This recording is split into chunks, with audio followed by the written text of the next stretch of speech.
about this with us. I'm just going to quickly read something that I wrote after the murder of Daniel Corby in 2012.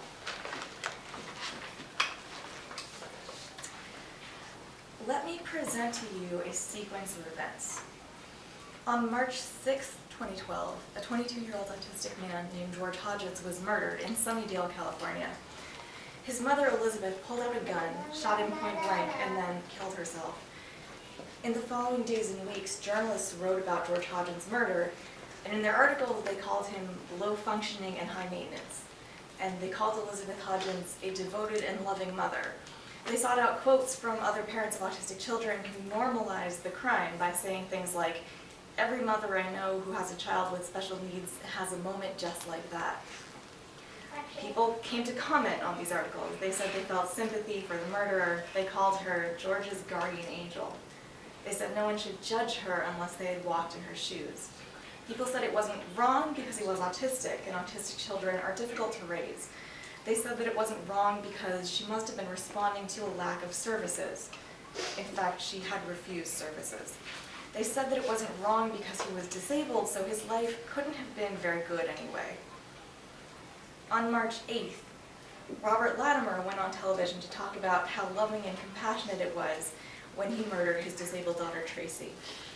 He called for euthanasia, the murder of disabled children by their parents, to be legalized in Canada.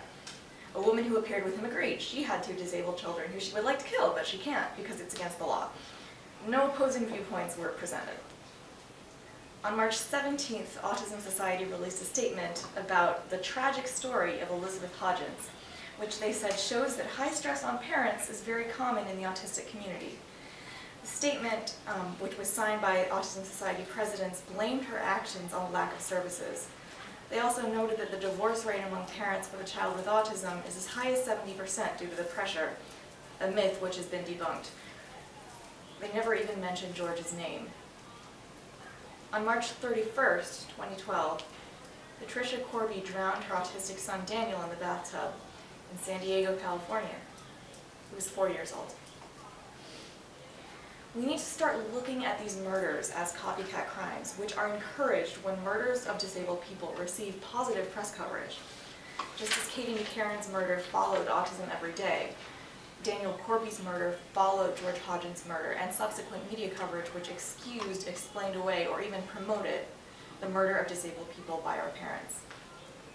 When journalists call murderers loving and devoted parents, when television shows give Robert Latimer airtime, when parents normalize murder by saying that all special needs parents have murderous thoughts, the result is an environment in which these murders are seen as acceptable.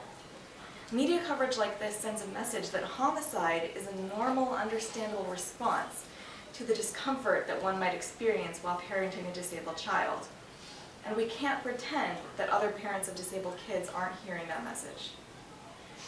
Let me present to you a sequence of events.